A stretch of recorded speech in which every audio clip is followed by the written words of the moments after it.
Did you know that there were two types of BBWs? Now, the most popular one, of course, is the BBW that's referred to as beautiful big woman or beautiful black woman, is depending on your perspective. Those are the most popular ones, promoting a positive image of women who are not average size or average height or average, promoting body positivity. And also, accepting the fact that not every man wants a size 4. And that's the truth. But there's another kind of BBW I need to discuss and I need to address because there are a lot of women in my age group that are suffering for it. And it's not anything to laugh at and it's not anything to turn, a blind eye to. And that's called the bitter black woman. That's another BBW. See, a lot of these women are women who spent a lot of their younger lives just picking the wrong mates, getting in the wrong situations, making the wrong sacrifices, and not paying attention to the future, not understanding that they need to plan for the future and that the future is now. So what they do is they live in this hopeless circle of regret in their minds. They think about what they shoulda, woulda, coulda done. And shoulda, woulda, coulda doesn't do anything for anybody. Shoulda, woulda, coulda doesn't pay bills. Shoulda, woulda, coulda doesn't make that cold side of the bed warm at night. But these people are so consumed about things that they should have done correctly or things that they didn't do. They become so consumed with that. They let those negative feelings build up to the point where they're bitter and angry about every single thing. And I'm sure some of you have come across some bitter black women in your life. And it doesn't have anything to do with your social status. It doesn't matter how much money you have.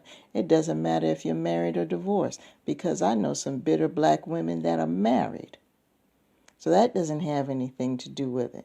Because I've heard some people say, you see a professional woman that hasn't been married and she's just becoming difficult to deal with. And the first thing they'll say, oh, well, she's bitter and alone because she's not married. I got a news flash for you. I know quite a few people that are married right now and they're utterly miserable and they're bitter. So you can cancel that. It has nothing to do with marital status. Bitterness is a state of mind. Bitterness is a reaction to certain stimuli in your environment. Bitter is a negative reaction to things that you feel should have been done or things that were not done. Bitterness comes from the fact that this person may have a lot of personality issues where they can't get along with other people and now they're feeling a sense of loneliness. And in a lot of cases of bitter black women, it's all about regret of some point in time. And instead of trying to just correct the situation, if it's in a position to be corrected, or try to learn more about it, or solve whatever problem they're dealing with, they rather internalize those negative feelings and it comes out as being bitter.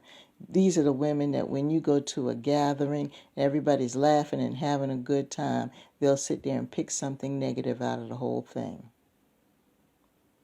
These are the women that have, let's say they have peers and you have a girlfriend that calls and tell you that she met this really great guy and they're having a great time together. And this woman, instead of being happy for her, the first thing they'll start doing is talking about all the negative possible things that could happen. Or if she knows the guy, all she does is speak negative.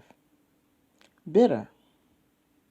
Bitter at the fact that there's a possibility that their own child can go further than them educationally or have more money than they do, and they're taking good care of themselves instead of being proud of the fact that that child was able to accomplish that due to their guidance. They're bitter because they don't have it.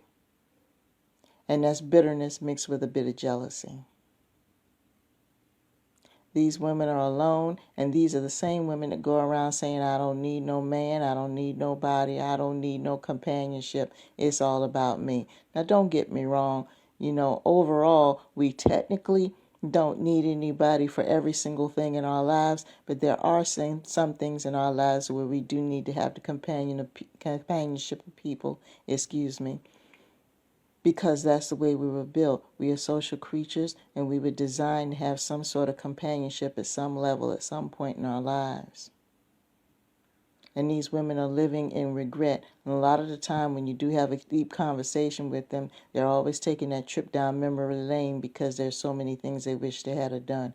Newsflash for you, lady. There's a whole bunch of us that have regrets about things that we should have done in the past. So it's about your attitude going forward. I have regrets. Your next door neighbor has regrets.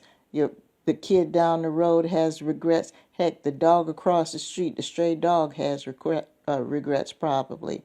But we're not going to sit here and wallow in it to the point where we are literally pushing people away. You are so bitter and angry that when there is a family gathering the next time because you were so negative before, you're not invited. You're not invited to the party. You're not invited to the graduation. Some people will turn around and invite you and you'll decline for whatever reason you got going on in your head. You think you're hurting their feelings? They only invited you out of courtesy. They really didn't want your ass to show up because you're just like Eeyore. And for those of you who don't know who Eeyore is, Winnie the Pooh. When you're a little kid, you probably heard about Winnie the Pooh characters. He had a friend that was named Eeyore, and he was an aardvark. And every time Winnie the Pooh wanted to say something, he would say, "Good morning, Eeyore." "Oh, I don't know what's so good about it."